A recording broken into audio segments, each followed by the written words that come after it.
Welcome to our channel. Today we how to authorize SEMrush to export keywords to Google Sheets step by step clearly. To begin, open your SEMrush account and log in. Navigate to the Keyword Overview tool. Enter the keywords you wish to analyze in the search bar. Select the appropriate country and click on the search icon.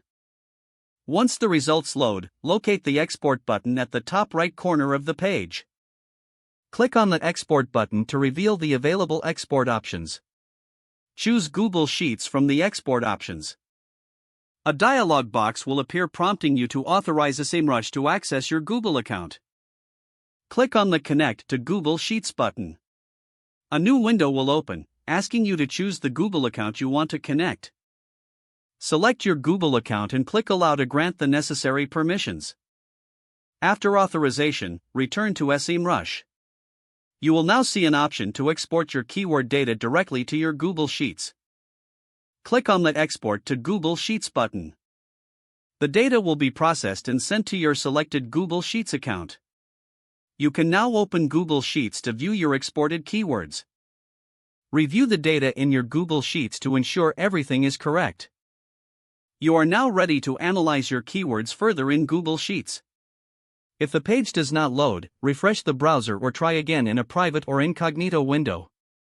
Make sure you are using the correct email address, then retype it carefully to avoid small typos. If your password is not accepted, use the reset option and create a new strong password you can remember. Check your spam folder for verification or security emails, then complete any requested confirmation steps. Enable two-factor authentication if available to improve account security and reduce unauthorized access risk. After signing in, review your profile details so your contact information and settings are accurate and current. If you see an error message, note it down and try again after restarting your device and internet connection. Log out when you finish, especially on shared devices, to keep your account and payment information secure. If the page does not load, refresh the browser or try again in a private or incognito window. Make sure you are using the correct email address, then retype it carefully to avoid small typos.